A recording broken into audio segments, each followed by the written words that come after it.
উনি বলছে যে আমি ঠিক আছে, আমি পরের দিন যাই দেখবো কি হয়েছে। এরপরে উনি আর আসেও না। আমরা বলছি আমরা আমাদের ইজারা দিচ্ছেন কাকে দিচ্ছেন আমরা দেখি, এবং কি হিসাবে দিচ্ছেন আমরা দেখতে চাই, কে নিছে। এখানে যে প্রতিদিন আমাদের সামনে আমাদের মতো সচেতন মানুষের সামনে চাঁদাবাজি হয় এই দেশে, আর বলছি যে অসচেতন মানুষের কিভাবে চাঁদাবাজি হয় এটা আসলে বলার অপেক্ষা রাখে না। আপনার নাম পরিচয়? হ্যাঁ, আমার নাম হচ্ছে, আমি কৃষিবিদ মোহাম্মদ মাইনুদ্দিন।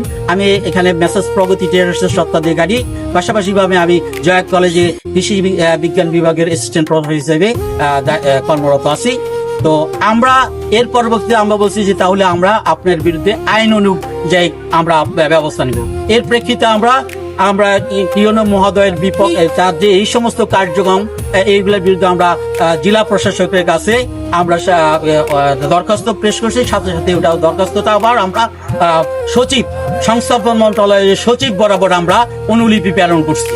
এবং এই কার্যক্রমগুলা পরিচালনা করতে ইউনো মহোদয় বা এখানকার পৌরসভার যে ইন্সপেক্টর আছে, ফুড ইন্সপেক্টর শামসুল আলম, উনি কিন্তু এই সক্রিয় ভূমিকা পালন করে লোকজন দিয়ে মানুষকে বসায়, এইভাবে করে সেভাবে করায়। তো উনারও তো পৌরসভা সরকারি চাকরি করে, উনার এই অবৈধ কাজগুলোতে সহযোগিতা বা চাঁদাবাজদের সহযোগিতা করার কোনো অধিকার নাই।